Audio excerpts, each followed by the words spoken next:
मित्रांनो, बिग बॉसच्या पहिल्या पर्वात सामील झालेली अभिनेत्री आरती सोळंकीने सूरज चव्हाणबाबत एक वादग्रस्त वक्तव्य केले आहे आणि जर सूरज चव्हाणने बिग बॉसची ट्रॉफी जिंकली तर मी पुढचा सीझन बघणार नाही असं स्पष्ट मत तिने नोंदवलं आहे।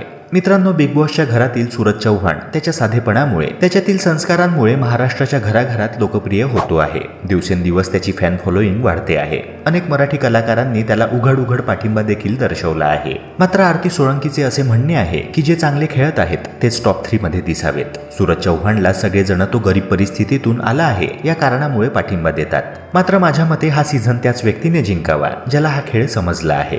जर सूरज चव्हाण खेळलाच नाही आणि फक्त सहानुभूतीच्या जोरावर तो बिग बॉसची ट्रॉफी जिंकला तर एक गोष्ट मात्र नक्की सांगते की पुढचा बिग बॉसचा सीझन मी बघणार नाही। मी देवाला प्रार्थना करते की या शोमुळे त्याची लोकप्रियता दुप्पट व्हावी, त्याला मानधन जास्त मिळावे, मात्र न खेळताच ट्रॉफी त्याला देण्यात येऊ नये असे माझे स्पष्ट मत आहे। मित्रांनो, आरती सोळंकी यांच्या ह्या वक्तव्यावर तुमचे काय मत आहे कमेंट सेक्शनद्वारे नक्की कळवा।